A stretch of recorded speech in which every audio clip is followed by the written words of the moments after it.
Air, our most crucial basic need, and one of the most abundant resources on the planet. Without it, life itself could not exist. Air is also the only basic need we don't have to pay for. Others like food, shelter, warmth and energy make up the majority of our other basic needs. So why do we have to pay for them either?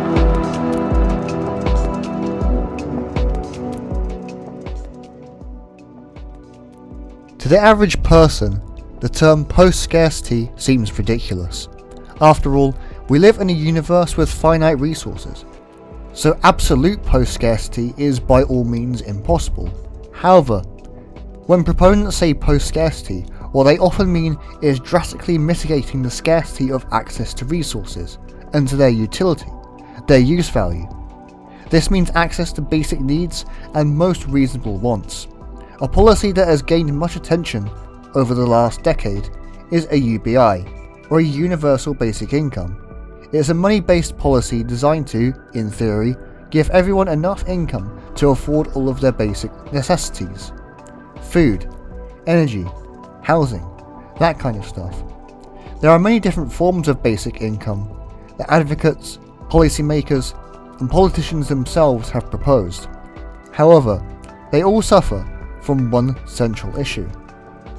The power to pay the basic income is with the government, which means that if another political party or faction is elected or gains power by other means, and they don't like the idea of a basic income, the benefit itself becomes vulnerable to cuts or worse, repeal.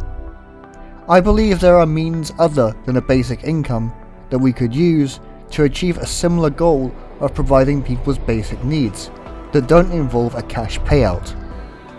My proposal is Universal Basic Provisions. For a while now, I have expressed my advocacy for decentralized, localized production of goods, with things being made much closer to where they are consumed, a kind of communal self-sustainability. The perks of this, in part, are that it reduces freight, so less fuel is burned, so less CO2 and other pollutants are emitted. Not to mention the power it gives local communities over their production, as opposed to industry being controlled by large corporate entities. The other part of why I advocate for community self-sufficiency is that it, without the use of money, would directly provide the needs of a community's members. As I will discuss, there are methods of providing food, energy and housing, as well as things like education and healthcare in a highly integrated fashion. Perhaps the easiest things to achieve are to provide everyone with enough housing and energy. As I have discussed previously, you can make apartments pretty comfortable to live in, even indistinguishable from a house, and you'd want to do that to provide good quality housing in a small amount of space. But imperatively, housing should not be a commodity to be bought and sold if everyone is to be housed. It should be a default right of every human being. If Austria can do it, even in a money-based system, why not the rest of us? So, how would we go about building all this housing? No doubt many will decry any utterance of the word automation. It's wishful thinking, we don't have the technology yet, etc. Home building is exactly the kind of thing automation is good at. A few years ago, 3D printed houses did their rounds on the web, appearing in news articles, videos, etc. Initially, the concept seemed like just a toy for engineers to play around with. Early on, 3D printed houses suffered from a couple of issues, mainly to do with insulation from cold air and moisture, and this was due to how the material was laid down. Today, we have technologies to mitigate these issues, such as smoothing the ceramic material as it prints, thereby closing any air gaps. For taller buildings, you could design them so that modular structural reinforcement could be implemented, such as implantable steel rods to help maintain vertical stability if needed. However, as structures such as the Monadnock building in Chicago prove, brick and ceramics can serve as load-bearing materials for at least 16 floors, and as we discussed in my Communities of the Future video, we're not going to be building much higher than that anyway. Some human labour would still be needed for things like plumbing and electrical work. However, 3D printing built environments would save a tremendous amount of time and labour that would have been spent on construction. Of course, not everyone can or would want to live in an apartment, as good as you could make them. For larger families, single homes are warranted. This could be efficiently achieved through duplex/semi-detached houses, which still provide single-family dwellings while saving land that would have been used to build solely detached homes. We can provide housing to suit many needs, but if we are to make it a basic provision, it must be provided free of cost to the occupants. This would involve the decommodifying of housing, with housing developments being brought under cooperative or community control. This includes you and everyone else in your community. In this context, you wouldn't have to pay rent or a mortgage or anything for that matter. You couldn't sell your home, but you wouldn't need to in order to move, as another one would be provided for you by the community you are moving to. In this way, we will be kickstarting the transition from ownership to access for housing. And that's just the start. Now, energy. Perhaps the simplest thing to guarantee to everyone as a basic need.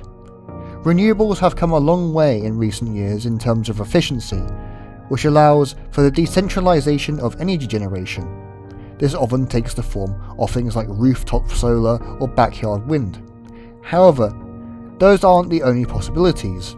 As I have demonstrated previously, biofuels such as biodiesel are fairly easy to produce on a small scale, and it would help reduce waste to reuse a byproduct of things like cooking as a fuel when needed, for more cooking, backup generators, or otherwise. Getting back to renewables though, and we still have yet some options. In fact, part of a decentralized transition to renewable energy could involve the integration of energy generation into the environment. An example of this is a town near a river utilizing the flow of water for hydropower. Most portable devices today rely on lithium-ion batteries. However, if you're storing energy somewhere that's going to remain stationary, you have a lot more viable options. Sodium-ion batteries are the high-tech option, and have slightly lower capacity than lithium-ion cells. However, they are way cheaper to produce, since sodium, unlike lithium, is basically everywhere. Simpler, perhaps more low-tech solutions include compressed air or CO2 storage, sand batteries, and iron powder fuels. Most of these could either be implemented on a household or community scale respectively, but essentially, on a local scale, we need to be extracting as much energy out of the environment as possible. This means obviously rooftop solar, but also solar thermal and geothermal heating if that's a viable option. And as I mentioned, utilization of water streams, things of that nature. Whether a community can become entirely self-sustaining in terms of its power generation is yet to be reported, but any transition towards local generation is a step forward that would no doubt play a part in propagating energy abundance. Food is a little more complicated, but there are also more avenues to achieving local abundance of food than people might perceive. It frankly boggles me how we have so much urban green space in many towns and cities around the world, yet nearly none of it is used for growing things people actually eat. Today, food production is confined to large-scale agriculture for the most part, and this restricts people's control over food systems and direct access to food supplies.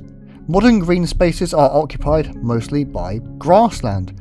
Grass requires large amounts of resources to keep healthy and to maintain. No doubt crops do as well, but crops, as well as trees, bushes, and other diverse foliage, especially if they bear fruit, provide social utility in form of giving locals access to free produce.